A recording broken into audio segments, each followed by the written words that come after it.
नमस्कार दोस्तों, ये मेरा दूसरा चैनल है देहाती टाल। तो आप सभी को बता दें कि इस चैनल से जुड़ जाइए और बता दें कि बहुत ही बेहतरीन खेसारी भैया का और कोई भी अपडेट हो भोजपुरी से रिलेटेड तो आपको इस चैनल पर भी कुछ देखने को नया मिलेगा। तो दोस्तों चैनल से हमारे साथ जुड़ जाइए और बता दें कि खेसारी भैया का जो सुबह में सॉन्ग आया था होली में कजली बदल गई, बहुत ही बेहतरीन 7 घंटे में 1.5 मिलियन का क्रॉस किया और रिकॉर्ड कायम किया है। और आप सभी को बता दें कि बहुत बेहतरीन टाइप का जो खलबली सी पूरा इंडस्ट्री में, भोजपुरी इंडस्ट्री में मच गई है। और बता दें कि एक तरह का बहुत ही भयंकर भयंकर सा भूचाल आया है। तो दोस्तों वीडियो को पूरा शेयर कीजिए और बता दें कि जाइए और अभी तक अब सॉन्ग को नहीं सुने हैं तो जाकर एक बार सुन लीजिए सॉन्ग को, और सॉन्ग कैसा लगा है और सुन लिए हैं तो कमेंट में ज़रूर बताइए कि सॉन्ग आप सभी को कैसे लगा।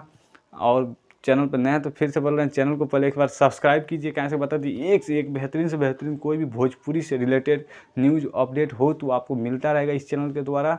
तो मिलते हैं अगले वीडियो में, तब तक जय हिंद, वंदे मातरम। तो वीडियो को पहले लाइक कीजिए और फिर से जाइए।